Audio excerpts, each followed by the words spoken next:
celle-là ou non?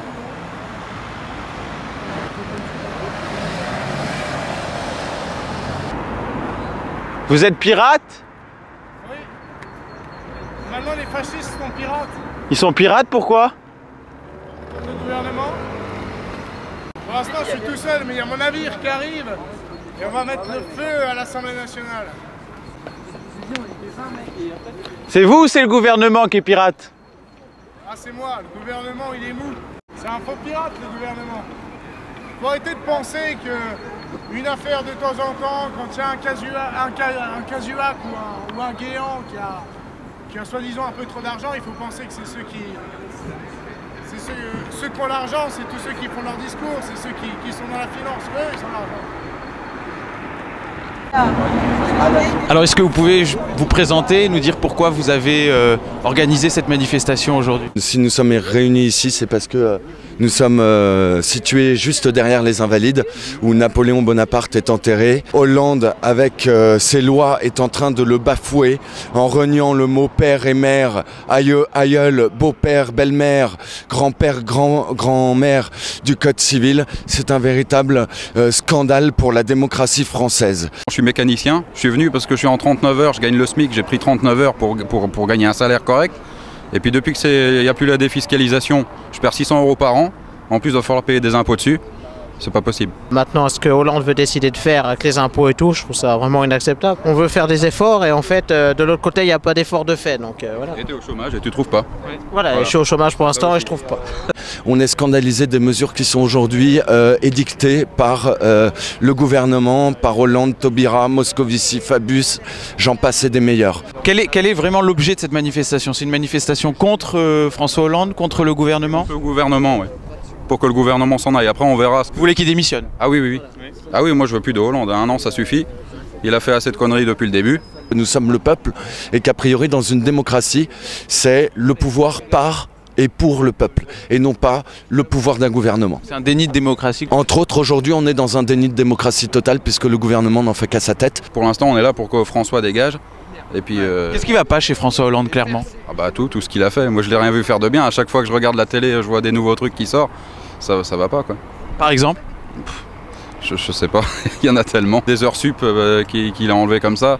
Il y a aussi la loi de Payon qui veut faire en sorte que la culture de l'Orient, notamment avec l'enseignement du Coran en primaire et au secondaire, c'est un véritable scandale étant donné l'histoire de notre pays. C'est pas une manifestation d'extrême droite? Non, non, non, pas du tout. Quelques petits slogans que j'ai vus sur le site. Alors juste je vous montre, non à l'islamisation de la France. Voilà, c'est exactement ce que je dénonçais notamment par rapport à la loi Payon. On a des membres de tous bords.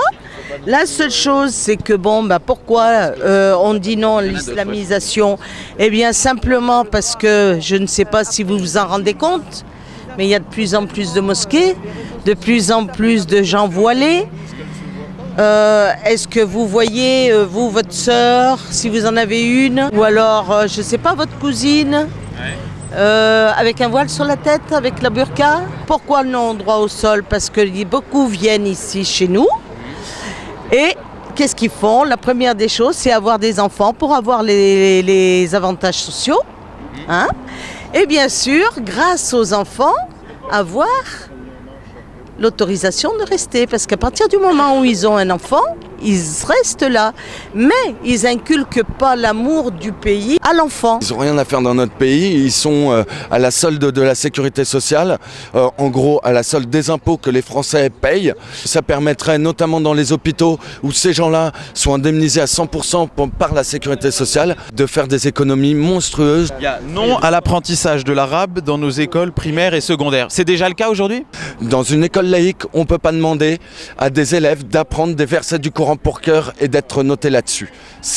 Ou alors il faut le faire pour toutes les religions. Oui, bien sûr, c'est le cas. De quelle manière? Eh bien, de quelle manière? On leur demande d'apprendre à partir du CE2. On leur propose l'arabe, on leur propose le turc, on leur propose le roumain. Pas dans les écoles publiques primaires, si. Aujourd'hui. Ah si, ma fille. On l'impose pas, on l'impose pas. Bon, on ne l'impose pas pour l'instant, mais l'année prochaine, ça sera imposé. Je vous le dis. Alors juste dernier tract. Les militaires français, du moins pour un bon nombre d'entre eux, ne sont plus rémunérés. Ils sont parfois eux-mêmes obligés d'acheter avec leur propre salaire leur matériel d'équipement, à savoir sacs de couchage, manteaux et autres accessoires. Je le sais puisque l'un de mes cousins est dans l'armée. Il est parti au Mali, il est parti 3 fois en Afghanistan. Il a eu 3 enfants, il n'a jamais pu assister à un seul des accouchements de sa femme. Je trouve ça absolument scandaleux. Hollande, encore merci. Les militaires n'ont pas été payés du mois de juillet au mois de janvier, n'ont pas été payés parce que soi-disant un problème de logiciel qui avait eu un bug, soi-disant. Mais c'est pas ça. C'est pas ça du tout. Toutes les propagandes que vous avez lues sur le site internet, c'est pas qu'une seule personne qui les a écrites. Tout ça c'est sur votre site, hein? Tout à fait. Mais ça a été... nos membres qui nous ont dit il faudrait mettre ça. C'est pas vrai. Aujourd'hui, le but de cette manifestation, c'est d'appeler François Hollande à démissionner. Oui, tout à fait. Et on demande le référendum sur toutes les lois importantes. Il fait le référendum et ensuite il démissionne. Il démissionne d'abord.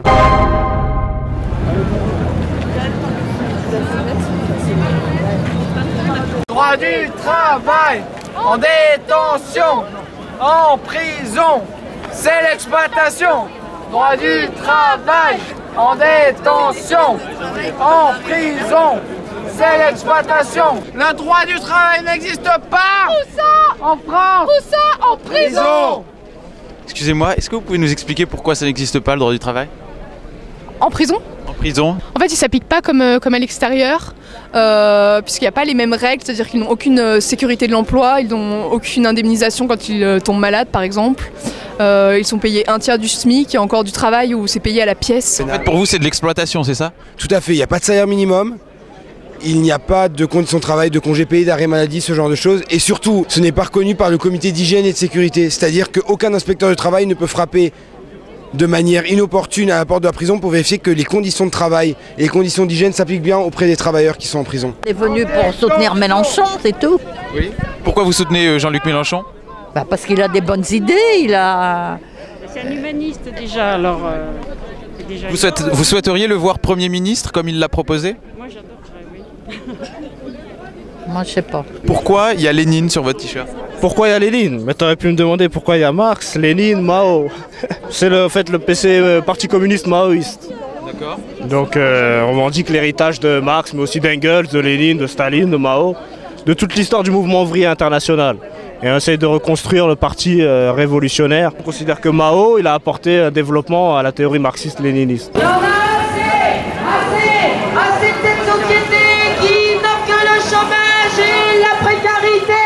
Entre ses actionnaires et vire les salariés, il y en a assez. Est-ce que vous pouvez nous dire pourquoi vous êtes venu aujourd'hui en ce 1er mai? Je suis venu aujourd'hui parce que c'est la fête du travail déjà.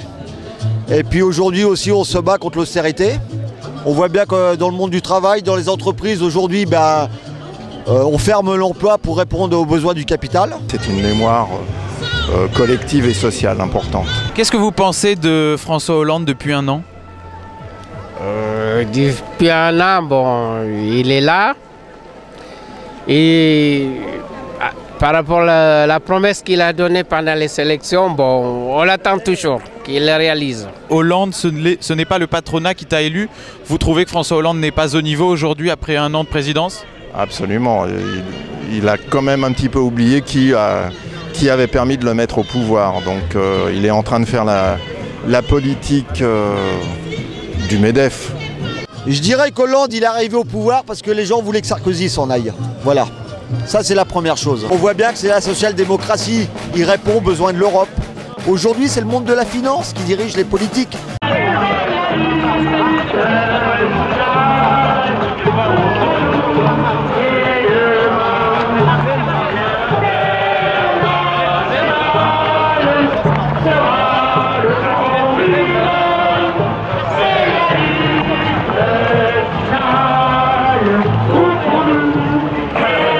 Est-ce que vous regrettez que la CFDT ne soit pas à vos côtés aujourd'hui, comme c'est le cas tous les ans? C'est dommage d'ailleurs que la CFDT ait signé l'ANI, puisque c'est eux aussi qui ont permis ce truc-là. Aujourd'hui, Qu'ils ne soient pas avec nous, je dirais oui, c'est regrettable. On peut avoir des divergences sur un gros dossier, mais après... Vous espérez que l'année prochaine, vous vous retrouveriez?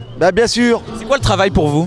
Le travail, c'est avoir un emploi, vivre dignement, répondre aux besoins de sa famille, élever ses enfants dans la dignité. Les employeurs, ils travaillent pour vous? Non, les employeurs, ils travaillent pas, ils sont là pour faire du fric. Je parle pour les grosses entreprises, je parle pas pour les artisans. Moi, je travaille dans une entreprise qui est soumise au 440. Aujourd'hui, on est en train de supprimer... C'est quoi comme entreprise? Air France, une compagnie aérienne qui supprime 5200 postes pour répondre aux besoins des actionnaires, pour répondre aux besoins de la finance et répondre aux besoins du capital. Qu'est-ce que vous revendiquez exactement? Les prix abusifs des transports?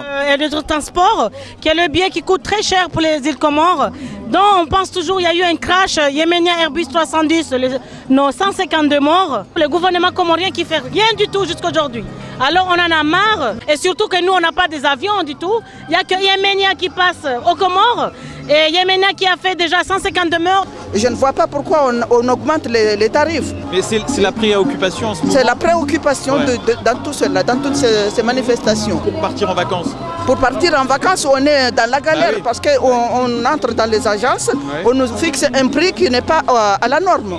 Oui, donc le rapport il est très clair, nous sommes des travailleurs français avant tout. Donc nous sommes effectivement venus défendre notre pouvoir d'achat en termes de dépenses.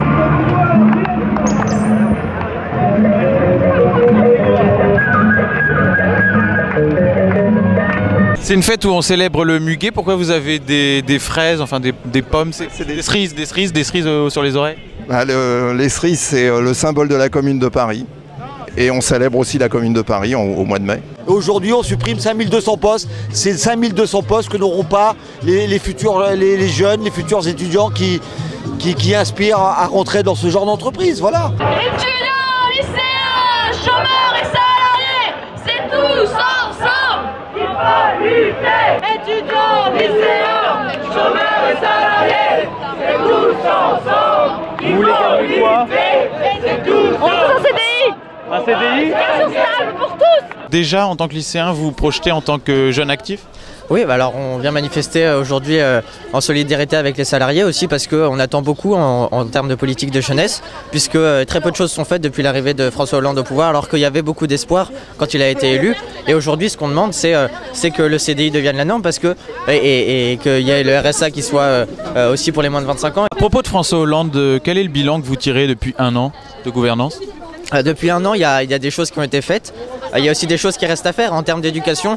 Il y a une refondation de l'école qui est en cours, qui va bientôt arriver au lycée. Il avait donné la priorité à la jeunesse. On est assez, pas déçus, mais on est très impatients parce qu'aujourd'hui, très peu de choses ont été faites qui conviennent aux jeunes. Le chômage augmente. Le chômage chez les jeunes, il augmente aussi. Faire une politique qui est antisociale comme il l'a fait en ce moment, ça ouvre le champ à d'autres personnes qui ne sont pas forcément du côté de la gauche. Je ne citerai personne, certains qui ont défilé ce matin par exemple. On dit souvent que la majorité des ouvriers aujourd'hui votent pour le Front National. Et je crois qu'ils sont un peu égarés ces gens-là. Parce qu'il faut savoir qu'aujourd'hui on a beaucoup de gens qui étaient au Parti communiste, qui votent peut-être au Front National. On a notre responsabilité aussi. Peut-être qu'on n'a pas su non plus les garder avec nous, répondre à leurs besoins. Régularisation de tous les travailleurs, de toutes les travailleuses, sans papier. On pense ici, on vit ici. En Côte d'Ivoire, le président démocratiquement élu s'appelle Laurent Gbagbo, selon que le Conseil constitutionnel a l'autorisé à l'autorité de la chose jugée. Et il a été élu par le peuple de Côte d'Ivoire, il a été constitutionnellement investi et il est aujourd'hui président de la République de Côte d'Ivoire où qu'il soit. Ça c'est le travail de Ouattara? Oui, ça c'est le travail de Ouattara dans la zone de l'ouest de la Côte d'Ivoire, où les soldats à Dramane Ouattara ont perpétré de graves crimes, des crimes contre l'humanité, des crimes de guerre. Et donc M. Ouattara a fait un coup d'État pour vous? Au-delà du coup d'État? Au-delà du coup d'État, Nicolas Sarkozy, avec la machine de la France-Afrique, fait un coup d'État constitutionnel en Côte d'Ivoire. Son parti, l'UMP, avec les deux François, Fillon et Copé, ont eux eu recours au recomptage des voix. Vous voudriez qu'il y ait une coco-eux en Côte d'Ivoire? Ben écoutez, non, on ne veut pas de coco-eux. On veut que ceux qui n'ont pas gagné partent de la Côte d'Ivoire. Quel est le rapport entre la fête du 1er mai, fête du travail aujourd'hui, et votre action? si au sein de la CGT? Il faut savoir qu'aujourd'hui, le travail est considéré comme la liberté. La fête du travail, c'est la fête de la liberté parce que le travail, c'est la liberté. C'est ce que prône Laurent Gbagbo? Bien sûr, Laurent Gbagbo prône la liberté, la démocratie, la paix, le dialogue, le partage, l'amour pour l'autre. François Hollande, vous soutenez son action aujourd'hui? L'héritage sarkozyste est difficile à assumer. Parce qu'aujourd'hui, François Hollande se rend compte de la catastrophe de l'État de France. Donc en fait, ce qu'il nous faudrait, c'est Laurent Gbagbo en France. Pourquoi Laurent Gbagbo en France? C'est Laurent Gbagbo en Côte d'Ivoire. Et au pouvoir en Côte d'Ivoire, et non en France. Laurent Gbagbo est un Ivoirien, la France aux Français. Ah, c'est vous qui le dites? Je le dis, je l'assume, la France aux Français. Sarkozy avait bien dit, la France, on l'aime ou on la quitte. C'est comme la Côte d'Ivoire, on l'aime ou on la quitte. Donc vous voyez, vous finissez par être sarkozyste sur la fin. Non, on n'est pas Sarkozy, ce sont des réalités. Parler de la France aux Français, ce n'est pas une catastrophe. Tout comme la Côte d'Ivoire aux Ivoiriens. Interzone, la radio des internautes.